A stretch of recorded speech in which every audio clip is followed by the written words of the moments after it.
Hi Leute, mein Name ist Enrico Di Ventura. Ich bin 43 Jahre alt, komme aus dem wunderschönen Minden an der Weser und fische für das Team LMAB.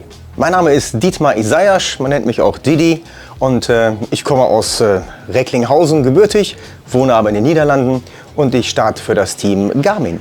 Ich bin Florian Nassenflug, ich komme aus dem schönen Norddeutschland, genau gesagt aus Hamburg und trete für den deutschen Schnurhersteller Stroft an.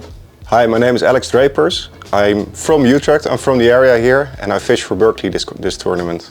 Ich bin Jonas Töllner, ich komme aus Henstedt-Ulzburg, das ist im schönen Schleswig-Holstein und ich trete für die Firma Quantum an. Hello guys, so I'm Frédéric Julien, I'm coming from France and this year again I'm fishing for the Ed Banger team.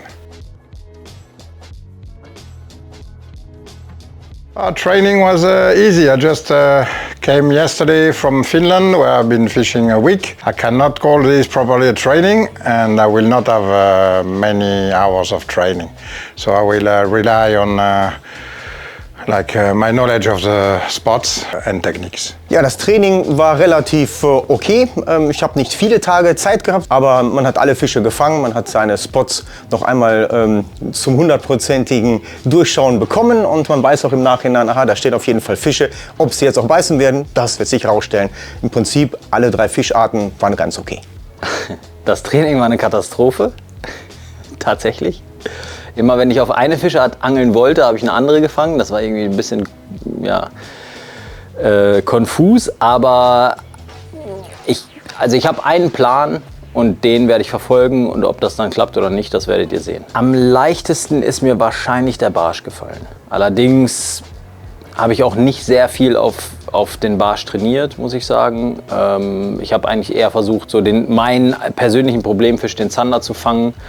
An vielen verschiedenen Stellen, so dass man viele Alternativen hat, aber wie schon gesagt, Training war eine Katastrophe. Ja, das Training lief tatsächlich durchwachsen. Wir hatten richtig gute Tage, wir hatten aber auch schwierige Tage und im Gegensatz zum letzten Jahr lief der Zander deutlich besser. Ich habe tatsächlich mit der Fliegenroute trainiert, muss ich zugeben. Der Hecht ist aber tricky dieses Jahr, deswegen hoffe ich, dass ich relativ zügig einen fangen kann mit der Fliegenroute am Morgen. Training was on and off. We tried a lot of spots just to find where the fish are and to eliminate a lot of spots as well to see where the fish are not.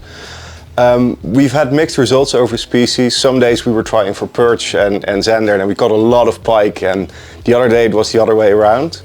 But overall I feel that we've got quite a good plan. We've got all the species, we've got a few places where we can catch them all, so I'm pretty happy with how training went. Ja, im Training hatte ich die größten Probleme mit dem Hecht tatsächlich. Also ich habe keinen Polder jetzt gefunden, der mir safe für den ersten Tag Fische liefern wird. Also das wird der Angstgegner bei mir tatsächlich sein. Am leichtesten fiel mir dieses Jahr tatsächlich der Barsch im Vergleich zum letzten Jahr. Also der Barsch lief im Training an mehreren Stellen ganz gut. Ich habe mehrere Fische über 40 fangen können und auch an einzelnen Plätzen mehrere Fische in der Größe kriegen können. Topwater habe ich im Training ein paar Mal probiert. Es ist halt wirklich so, ich muss den ersten Wurf oder die ersten Würfe am Spot quasi am besten morgens machen. Es ist eher Richtung Bonus nachher tatsächlich als mein Augenmerk Nummer 1. Ja, zum Thema Topwater-Fischen heißt es bei mir einfach, ist ein Bonus, wenn die Vollcard da ist und ich denke, dass ich noch vielleicht 10 Punkte extra benötigen könnte, dann werde ich die Topwater auspacken. Ansonsten heißt es erstmal Fullcard schaffen, da hat man genug mit zu tun. Also Topwater habe ich tatsächlich gar nicht trainiert. Für mich ist das erstmal Bonus. Mein Ziel ist es erstmal überhaupt was zu fangen, Fische voll zu kriegen, Punkte zu sammeln und dann vielleicht Topwatern zu gehen, wenn die Fullcard da ist quasi. Topwater fishing. I definitely have spots and it could be really good with these circumstances, or at least I'm going to give it a try. I've got a few spots where I will try topwater fishing first. And then if that doesn't work, I'll go down, and then I've got one spot for the last day. If I've got my cart full and I've got free space for an hour, I've got a spot for topwater fishing, yeah. The topwater strategy for me, since I didn't really train, I will take it as it comes. So some places are going to be valuable for topwater try, and so I will just focus from time to time trying to get a fish on topwater. Das Topwater-Angeln ist für mich eigentlich immer nur Bonus, also eine Alternative zu einer Fullcard. Ich habe allerdings auf dem Weg hier nach Holland ins Basecamp auf Topwater-Hechte trainiert und habe tatsächlich 2 gefangen, was natürlich sehr, sehr gut war, aber ich glaube nicht, dass das reproduzierbar ist. Von daher wäre das wirklich nur eine Option, wenn die Fullcard da ist. Wer sagt, dass ich in die nächste Runde komme? Das habe ich noch nicht so gesehen. Ach so, ich komme in die nächste Runde, weil die anderen nichts fangen. Ich wollte übrigens sagen, ich komme in die nächste Runde, wenn die anderen nichts fangen. Nicht, weil die anderen nichts fangen. In die nächste Runde komme ich, weil ich Optimist bin und sage, ich fange eine Fullcut und fange auch 2, 3 gute Barsche, die vielleicht reichen werden nachher. Ich glaube, letztes Jahr hatte ich viel Pech. Ich hatte gute Fische an der Leine und ich hoffe, dass ich dieses Jahr nicht ganz so nervös bin und das Quäntchen Glück auf meiner Seite ist und ich dann hoffentlich weiterkomme. I don't know, because the other one are failing or I'm good better than the other one. I don't know. It's difficult. Anyway, all group are tough and we just need to catch a fish, so we'll see to that. I want to say, because I'm usually really lucky when I'm fishing, but one of the main things here is that I am from the area, and that puts a little bit of pressure on it as well. But I feel that when my A, B, and C and D spots for the tournament won't work, I've got a bag of spots over the past 20 years that I can try, and hopefully my knowledge of the area will help me to go through to the next round. Puh, warum ich in die nächste Runde kommen sollte oder ins Finale? Naja, beim Bose habe ich das Finale ja schon erreicht und wäre ganz cool, wenn ich auch das beim Bank schaffen würde. 2 solche Becher wäre eine coole Sache.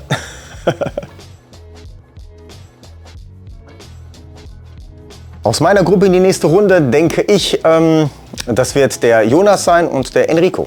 Beide haben letztes Mal auch schon sehr, sehr gut abgeliefert. Enrico kennt das Gewässer, ist einer der besten Angler, was das betrifft. Und ja, Jonas weiß natürlich durch seine ganze Armada an Teamanglern auch, wo er sich aufhalten muss. Also von daher, das wird schon klappen, bin ich sicher.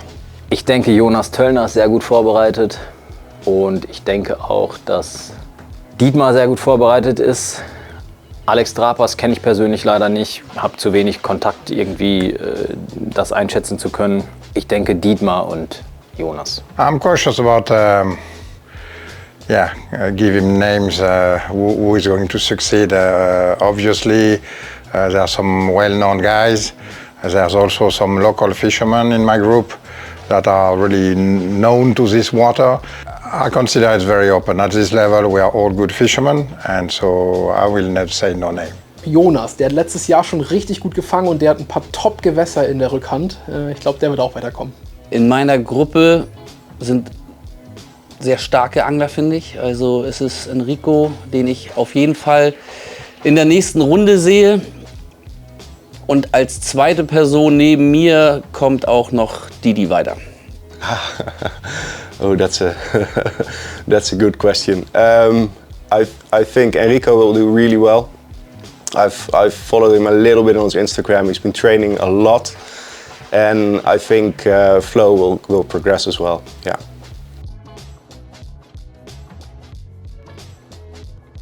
My favorite for the title. I'm gonna say Toon. Yeah. He lives fishing, he breathes fishing, he's so professional in everything he does. I feel he's my candidate to make it again this year. Dieses Jahr kann ich mir sehr gut vorstellen, dass es ein Underdog wird, den vielleicht nicht wirklich viele Leute auf dem Zettel haben. Denn was ich so höre und was ich so aufschnappe und so mitbekommen habe, sind schon die Leute sehr, sehr stark am Trainieren. Ich schätze Jonas Töllner sehr, sehr stark ein. Wirklich sehr stark. Ansonsten, klar, die üblichen Verdächtigen, ne? Toon, Dustin. Aber Jonas Töllner ist, glaube ich, so mit einer derjenigen, die ich so als Underdogs, wirklich als Underdog-Favoriten einschätze. There's a usual suspect, like Dustin, who seems to rock every time, every tournament. He seems to find all the time the better fish than others. I mean, there are some old warriors like Didi. They can surprise everyone, but there's also some young guys, you know, like Malt. He never performed in the past, but I consider him like a good fisherman. And sometimes you just need to be your day. Da habe ich letztes Jahr schon auf Toon gesetzt und habe auch richtig getippt tatsächlich. Es ist wieder Ton und Dustin, würde ich behaupten. Wenn ich mich jetzt auf einen festlegen müsste, setze ich dies Jahr auf Dustin. Ich denke mal, das wird eine Sache zwischen vielleicht Dustin und Ton werden. Ich denke mal, dass Ton sehr gut vorbereitet ist wieder.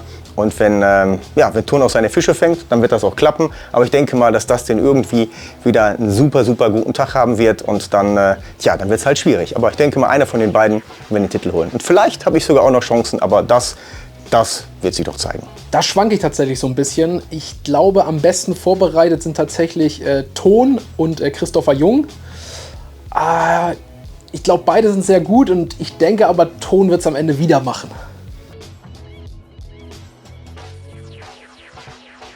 Ich glaube, am liebsten würde ich in Skandinavien fischen. Ich glaube, die haben unglaublich viel Wasser, da angeln nicht ganz so viele Leute und da gibt es große Raubfische. Finalrunde, glaube ich, habe ich letztes Jahr schon gesagt, wäre wieder Schweden. Wobei Schweden haben wir andere Teams, die da besser aufgestellt sind und besser vernetzt sind. Deswegen wäre das vielleicht gar nicht so optimal. Daher würde ich mich einfach überraschen lassen. Irgendwo such dir schon was raus, was keine Sau kennt. Also ich würde am liebsten in einem Land fischen, wo es nicht zu kalt ist, wo es gutes Essen gibt, wo ich die Leute verstehe. Ich nehme Italien. Where I want to fish. I would like to see Spain. I think Spain is an interesting country for fishing. Yeah, really unknown for the freshwater fishing, but there's really big fish there, and it could be interesting. Sweden will be nice. I love to fish there, and there's a insane fishery, so I will say Sweden.